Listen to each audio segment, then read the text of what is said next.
everyone. Welcome to Coffee, Culture, and the Capitol with Sophia and Greg. I'm Greg. And I'm Sophia.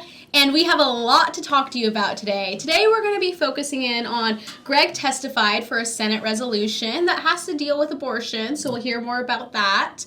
We're going to talk about a Walgreens shareholder protest that CFC attended. We're going to talk about there was a young woman who kind of had an odd interaction in a YMCA restroom. Oh, yeah. So stay tuned to learn a little bit more about that. Governor Newsom has once again defamed a pro-life advocate. That's right, for the second time. And then we're going to go through a New York Times article that's talking a little bit about gender transitioning and how schools are pushing it and making sure parents don't find out about it. It's crazy. It's a mess. And then lastly, we're going to focus in on human trafficking, why it's exploding, and maybe because a bill that was signed into law last year is kind of affecting that. Well, not maybe, it is affecting it. So we're going to have a great show for you, and so we're excited about it. Yes. This is our second show, so glad for you to join us. And so let's get going. Yeah, so we have two super exciting events coming up that we want to see you all at. So, Greg, maybe if you want to talk about the first one. Yeah, the first one we're doing, California Family Council has now been around 20 years. 20 years. Now, I haven't been here that long. I got hired in 2017, so I've been here a bit. But we are going to celebrate the 20-year anniversary with a gala that we are planning on March 5th. And we're inviting everyone to come who's been a part of our organization and our supporters. And we have a fabulous speaker that we're bringing in. And her name is Allie Beth Stuckey. Now, if you haven't heard of Allie, she has a podcast called Relatable. And she has been on Blaze TV, Fox News, PragerU, if you guys have heard of that, The Ben Shapiro Show, and many more shows like that. She is a strong Christian. She really focuses on analyzing culture, news. She's, a millennial, so she's younger than me. And she's really getting young people, Christians, to know how to apply their faith to culture. And she's a great pro-life advocate. And that's one of the reasons we brought her in, because she's been speaking around the country, advocating for the unborn. So we're excited about that. Yeah, she's going to be absolutely amazing. Come to the gala. Here's a picture of her. Yes. Come to the gala so you can get a chance to see her and hear from her. Personally, I'm fangirling over her being here. I love listening to her podcasts. They're so informational. And she's just always on it with what's happening in the current day. And she just speaks from truth, and it's amazing. Yeah, she's very bold, uncompromising, and but very, very biblical and scriptural, loves Jesus, so we're excited to have her. Yes, and so the second event is actually the morning after the gala. We're hosting the California March for Life right here on the west steps of the California State Capitol, and so this event is free to attend. So we would love to see you all there. It's going to be a great day. We actually have a lot of things going on this year. It will start, the actual March for Life rally doesn't start till noon, which gives time for people from Southern California or Central California to get up here and be there for the March for Life rally and the actual march. But before that, at 10 a.m., Love Life, they are going to be hosting a prayer walk. And so Love Life is an organization that's across the nation, and they go outside Planned Parenthoods and they help to save babies, but they also help the mamas. They have baby showers. They help the moms move into apartments if they need. They help moms get furniture. They help moms get items for the baby. And so they're pro-life for the whole life. And so you can join in at that event, 10 a.m. They're meeting on the steps of the Capitol, and they're going to walk over to the Planned Parenthood across the street. Yeah, most people don't realize that there is a Planned Parenthood clinic right across the street from the Capitol.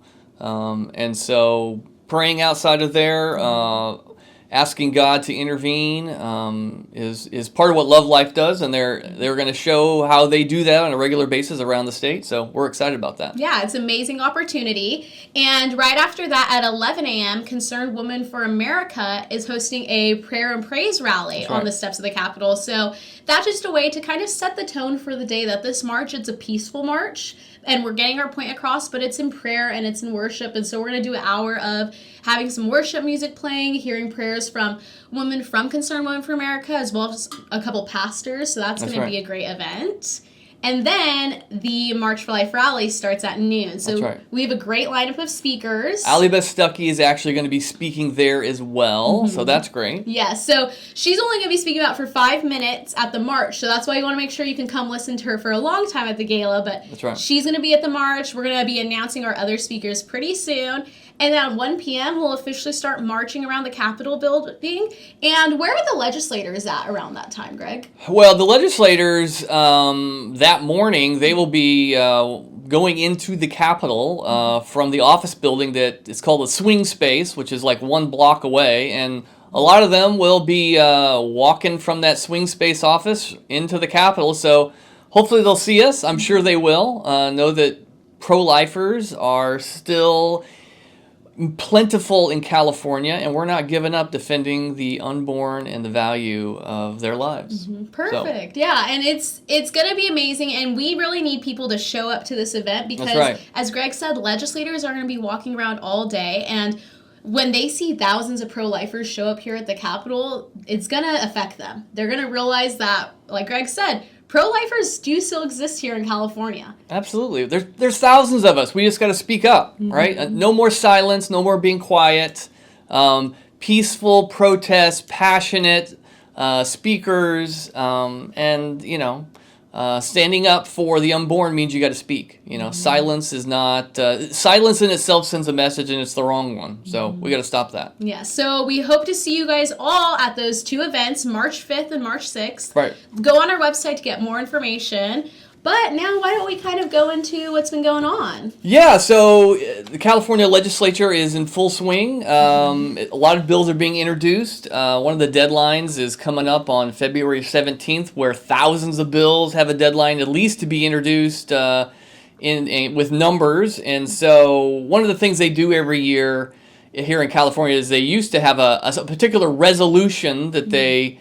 A resolution is different than a bill. It's simply a statement that the legislature wants to publicly make on some topic. And every year, in January, they've always put out a resolution celebrating Roe versus Wade, right? The Supreme Court decision that mandated abortion on every state in the nation. Well, this is the first year they can't do that, right? And so we're happy about that, but they passed a resolution instead asking the federal government to federally mandate abortion on the rest of the country. So instead of celebrating the court doing that, now they want the federal or Congress to do that to all the states. So they're sending a message with this resolution, and that gives us an opportunity as pro-lifers to go to a hearing and speak out against it. And so that's what I did. And this time, I kind of wanted to, how do you appeal to a state that is so pro-abortion, right? And one of the things I wanted to do, I'm going to try to appeal to the values I know these legislators already have. They always talk about standing up for the little guy and standing up against injustice. And so, as you'll see, that's the kind of tact I used in my little testimony. Yeah, so let's check it out.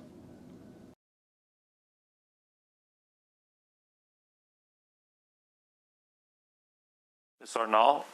Next, I believe, Greg Burt, if you're here, go ahead. Mr. Burt's approaching the microphone. Thank you. Chair and members, my name is Greg Burt. I'm with the California Family Council. I suspect many of you wish pro-life advocates like myself would just give it a rest, especially after last year. You successfully passed 13 abortion bills and worked to put abortion protections in the state constitution right up to the moment of birth. So why do people like me keep coming back to the Capitol, you might ask, speaking out against abortion when we are obviously so outnumbered in California? Our opponents falsely attribute sinister motives behind our activism. No, we are not eager to control women's bodies, nor do we have animus towards women. Instead, we are motivated by some of the same values that I suspect animated your entry into public service. A belief in pursuing justice for all, an eagerness to defend the dignity of every human being, no matter how small, no matter how powerless, and no matter how wanted or unwanted. We are also motivated by the words of Jesus that Governor Newsom quoted to promote abortion last year. He quoted Mark 12:31, which says, "Love your neighbor as yourself. There is no greater commandment." But who is our neighbor? Is it not those who need our love and protection the most? No human being is more vulnerable and weak than an unborn baby. I'm also personally motivated to speak out against abortion after witnessing the births of my own 3 children. What a miracle that was. Their fingers, their toes were so perfect. They were so small and needy. I immediately felt a desire to protect them and a responsibility to protect them. But abortion is the opposite of protection. And slapping the words care onto abortion doesn't transform the horror of the act into something beautiful and kind. We need to offer women with unplanned pregnancies who are desperate, abused, and poor something better than this. And that's why we are in strong opposition to SR 9. Please vote no. Mr. Burt, okay. So that was an absolutely powerful testimony, and giving testimonies and hearings, that's one of the ways that we stand up and advocate for life. Another is we do the March for Life. That's right. And we will attend protest if it's protesting something to stand up for life. And so California Family Council, we attended the Walgreens Shareholder meeting in Newport Beach to stand outside and protest because the FDA announced on January 3rd that pharmacies would be allowed to sell the deadly abortion pills in them. So that means Walgreens, CVS, Rite Aid, Walmart, all these places that have pharmacies now have the ability to become an abortion clinic. That's right. And these pills this is the morning after pill. This is a 2-step process that is supposed to be used on little babies up to 10 weeks old. The first pill actually kills the baby, and the second pill expels the baby from the woman, so that a lot of them are having giving birth in their own homes. Supposedly, that's better. A lot of abortions in the United States are happening this way now, and as states around the country are starting to ban abortion, this is the new way California wants to.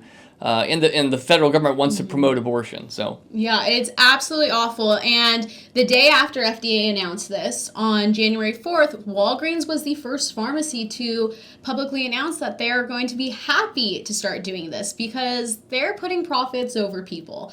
And so Live Action and Survivors LA, they found out about a Walgreens shareholder meeting that was happening in California. Okay. And about 100 people showed up to protest outside that meeting. Just signs of this is what Walgreens doing. Walgreens is putting people or profit over people. Walgreens is putting in this pill that doesn't just end the life of a baby, which is on its own is reason to not put it in. But it actually is very harmful for the woman. The abortion pill is 4 times as likely as surgical abortions to result in medical complications.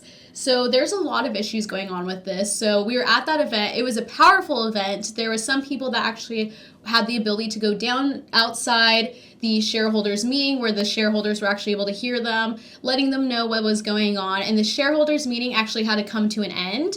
And so it makes a difference when people stand up and show up. We're still kind of waiting to see what plays out, but at Walgreens, don't shop there. It's no different than giving your money to Planned Parenthood. Yeah, and what we don't want to happen is for everybody to follow Walgreens' example. So if you can stop Walgreens from becoming an abortion clinic, if they do so, they will become the biggest abortion provider in the country if they do this. So anyway, it's something we got to oppose. Yeah, so stand against it. If you use the pharmacy at those places, look into switching to somewhere else. Again, it's now no different than going to a Planned Parenthood. Yeah. All right. Well, why don't you kind of tell us a little bit about that YMCA event I mentioned? Yeah, earlier? this is another big thing that happened, made international news. It happened down in Santee, California, which is just outside of San Diego. At YMCA is implementing a policy, which a lot of gyms are, being pressured by our state government, laws they have passed. And here's what's happening. There was a young teenager, 17-year-old female, who was showering in the YMCA there in Santee, and she peeked out from behind the curtain, and there was a man in the shower completely naked. She was frightened and hid until he left, but when she went out to ask the YMCA employees, why in the world did you know this was happening? And they did know it was happening, and he's allowed to be in there. Actually, anybody who identifies as transgender is allowed, any male is allowed into those bathrooms, into the showers. And so she was not going to stay quiet, and she went to the city council meeting and said something to the city council members about what she did. It was, from what I hear, there weren't that many people there, but the video this young teenager made went viral because she broke down when she started talking about how her 5-year-old sister goes into those bathrooms, and she can't imagine the trauma that would happen to her 5-year-old young little girl seeing naked men in the bathroom. It's no longer safe. I mean, how can you admit that kind of thing is safe? But so it caused a huge uproar, and I just wanted to let you know, why is that happening here in California? Well, it happened because, and I looked back to find out what law, and it happened with a law passed back in 2011. And it was actually introduced, it was AB 887, and it was introduced by our current Senate President Pro Tem, Toni Atkins. She is a Democrat from San Diego. She was in the assembly at the time, and she introduced this bill. And what this bill did is it put into our civil rights code, it defines sex and gender differently. It said sex is now a person's gender identity and gender expression. So it changed the very definition of what it meant to be a human being. So male and female is really determined by someone's gender identity. And who determines your gender identity? Each individual. So every man can simply declare themselves a woman, and no one can keep him out of the places where women undress. And that's what happened. And so, sadly, this was a bipartisan bill signed into law by Republican Governor Arnold Schwarzenegger. Now, back then, I bet they weren't talking about this is going to be the result. But I think the activists all knew this was going to be the result. This is their end goal, is to eliminate what it means to be a man and a woman, and that women are just going to have to get used to all their private spaces being invaded by men. And so we got to speak up. We can't be silent on this. And so just wanted to bring that to your attention, and encourage pastors, men everywhere, to speak up and protect their women from something like this. I mean, it's also happening to our women's prisons. Men are being put in with women, all under the guise of protecting someone's gender identity. So yeah, it's absolutely awful. And this bill that was passed and signed into law in 2011, that's what caused this to start happening. And that's why Rebecca Phillips, the 17-year-old girl, experienced that YMCA. So let's go ahead and watch a little bit of her testimony, just to hear right from her about how this affected her. My name is Rebecca Phillips, and I'm 17 years old. As I was showering after my workout, I saw a naked male in the women's locker room. I immediately went back into the shower, terrified, and hid behind their flimsy excuse for a curtain until he was gone. I ran into a bathroom stall to change as quickly as I could, organizing my thoughts to share with the people at the front desk. As I did so, I could only think of my 5-year-old sister, who I bring to this gym during the summer to enjoy their water slides. This is the YMCA, where hundreds of children spend their summer afternoons in childcare camps. This is the YMCA where my little sister took gymnastics lessons. The locker room was supposed to be her safe haven to gossip with her friends and shower and change. When I asked the YMCA management what their policy was regarding transgenders, they confirmed that the man that I saw was indeed allowed to shower wherever he pleased. As long as you are not a red flag on Megan's Law, the California Sex Offender Registry, A grown male can shower alongside a teenage girl at your YMCA location here in Santee. I was made to feel as though I had done something wrong when I talked to people at the YMCA. Somehow, the indecent exposure of a male to a female minor was an inconvenience to them. When my dad spoke to the sheriff's office, they told him that he should never allow me to shower there ever again. The YMCA wouldn't let my father speak to the manager of the Santee branch. After waiting several days, he finally received a call from Terry Moss, who is the director of membership for San Diego County. She informed my dad that I was not in any danger at the time of the incident, that I was safe. But I ask you this. I'm assuming all of you either have a wife, a sister, daughters, or granddaughters, or are a woman yourself. Could you knowingly send an underage girl into a room where there was a naked male and say that she was not in danger, that she was safe, or more importantly, that this was right? The fact that we are now tailoring our privacy policies and bathroom laws around transgenders, ignoring the blatant threat to safety that this poses, is obscene.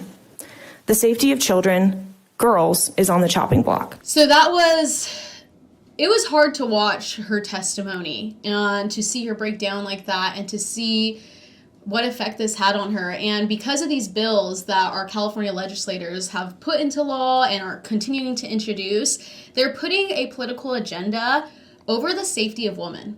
That's right. And I think many, these bills were entered or voted on under the guise of protecting people from persecution, right?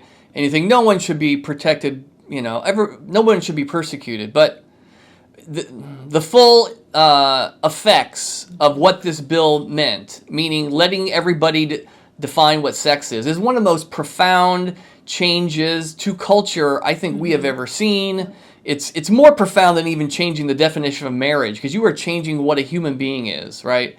There are no more males or females. There's simply people with feelings, and everybody's got to pretend that sex isn't real. So we got to speak up. Yeah, there's no reason it should be acceptable in any situation for a male to be using the same restroom and the same showers as young girls or any girls. It's awful. That's incredible. Yes. Well, this is not the only situation that we saw this past month where a female was kind of affected by California legislators or the governor.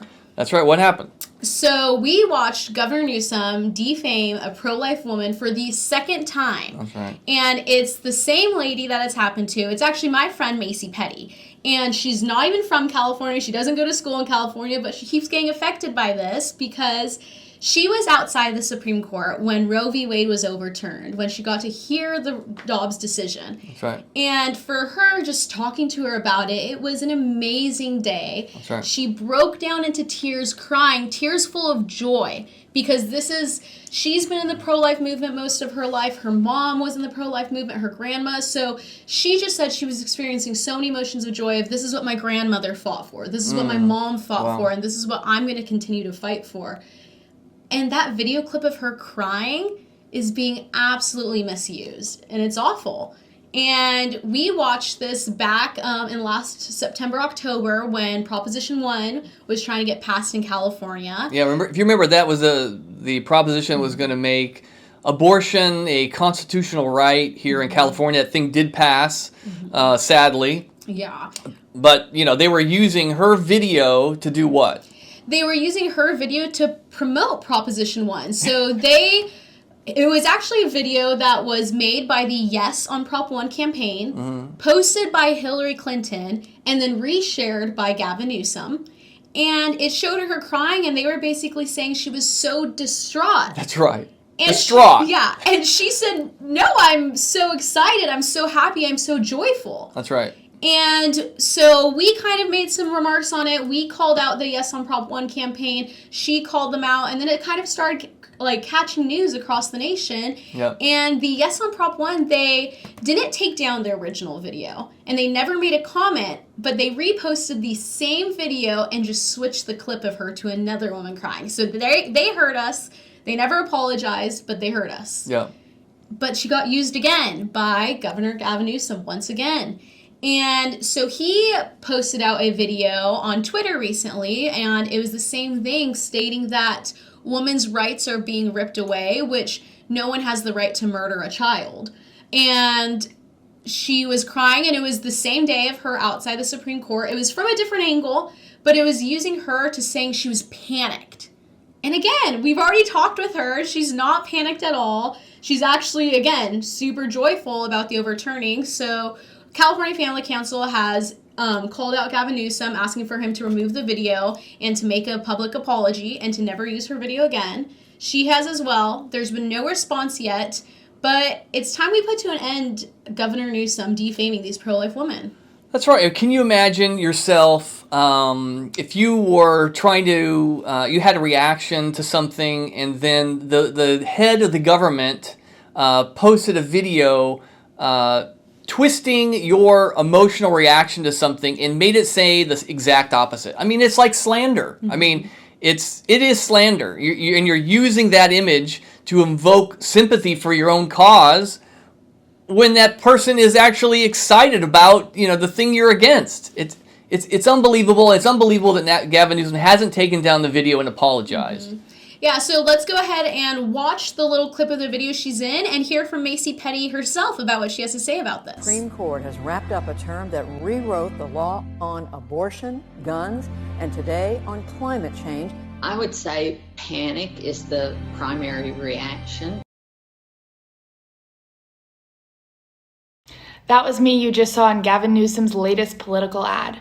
I am passionately pro-life, but he's manipulating this footage of me in front of the Supreme Court to make it seem that I'm in panic about the decision. This could not be farther from the truth. At that clip, they had just begun to announce that the court had released the Dobbs decision, and I was overwhelmed that I was blessed enough to witness history at the Supreme Court. Does this story sound familiar to you?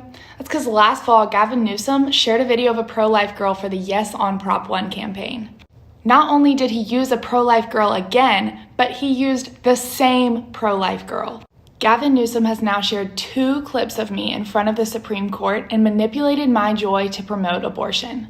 I demand that Gavin Newsom remove this video, apologize for the indecency, and never use my face to promote his radical political agenda ever again.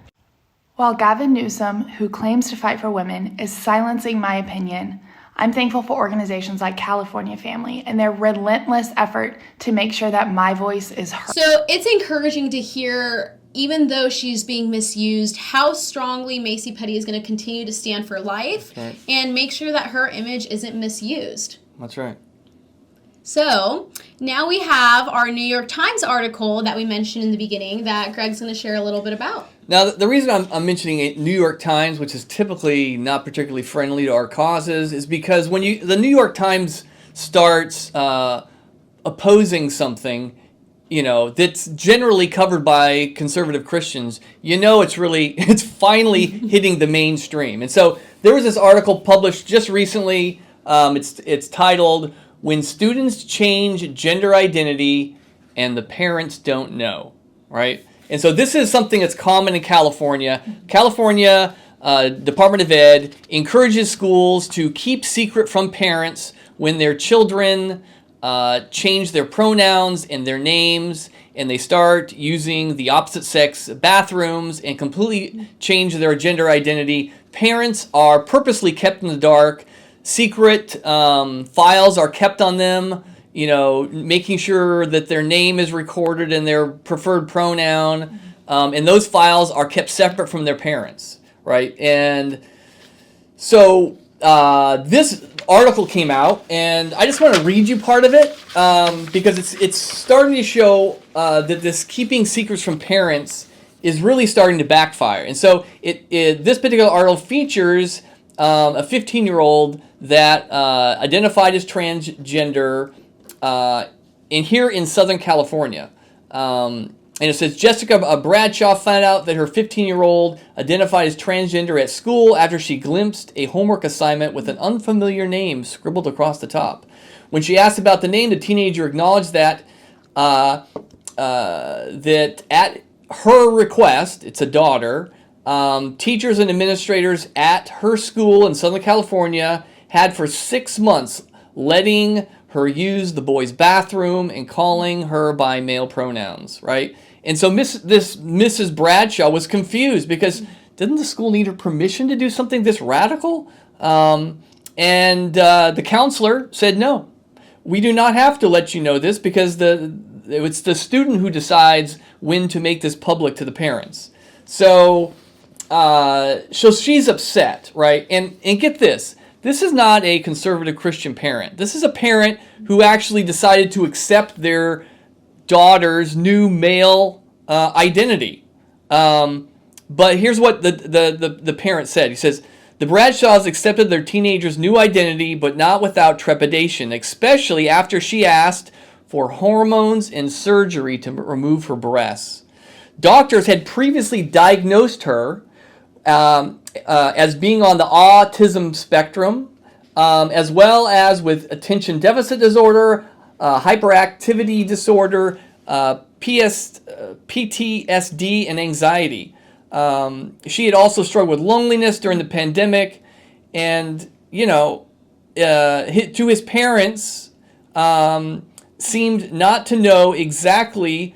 She didn't know who she was, right? And she had repeatedly changed her name and sexual orientation already, right? And so because of those complexities, here it says, Mrs. Bradshaw said she resented the fact that the school made her feel like a bad parent for wondering whether educators had put her teenager, a minor, on a path the school was unqualified to diagnose, right? So, and here's the worry of the parent. What if my daughter changes her mind and she ends up sterilizing herself, right? And don't parents have a right to know that's the path the school has put their child on? And so this is being covered in the New York Times. This is a big issue. There are several lawsuits here in California where parents are suing the school district for secretly transitioning their kids. I just heard of a lawsuit down in Southern California where a teacher has refused to keep secrets from parents and lost her job over actually telling the parents what was happening. And now she's going to file a lawsuit because she lost her job over telling the parents the truth. So this is a big deal. We got some legislation that we are working on. We'll tell you in the future about the progress of that to fight back against this. And so I got that one. Then the second one. Yes. So now this was the article that we mentioned earlier that it talks about that human trafficking is unfortunately becoming more and more common, and it's because of the bill that was signed into law last year. So why don't we hear a little bit about this article? That's right. So Senator Scott Wiener out of San Francisco wanted to get rid of a law that said that you could be arrested for loitering for prostitution. That means hanging around the street, whether you are selling yourself, whether you are buying women or men, or whether you're the pimp who's organizing the whole thing. All that loitering in residential neighborhoods. Police use this law to approach this open, selling of people right out in public, and they used that particular law to help curb open prostitution. Right, that law is now illegal. Taken away. It was SB 357, and so now loitering for prostitution is legal in California. And as we warned them, prostitution is now exploding. And I just want to read you a little part of this article about sex trafficking and why loitering for prostitution should not be legal. And it says this is an article called "Predator's Paradise." It was written by Abigail Schreier. She writes for the Wall Street Journal. She's written some great books about young girls who are being transitioned, thinking they're males all of a sudden. And so she's a pretty famous writer, and the fact that she's writing about this is a big deal. So she said, in our post-feminist era, prostitution is so often idolized as sex work is work. That's easy to overlook the gruesome reality of what it means to have a pimp, an arrangement closer to slavery than a legitimate job. And And here's a quote. It says, "The horror stories I could tell you about prostitutes being beaten and choked and burned and being gang raped," said Vanessa Russell of Love Never Fails. She's a friend of mine who works for an anti-trafficking nonprofit in Oakland. And she said, and the PTSD and all the mental health and the trauma bonding and the psychotic breaks. Maybe you're someone who likes to have sex more than once a day, but 9 to 21 times with different guys. Some are like 90 years old that smell. And we're talking 9 to 21 times? That's a day. That's what these people, these young women, are being forced to do.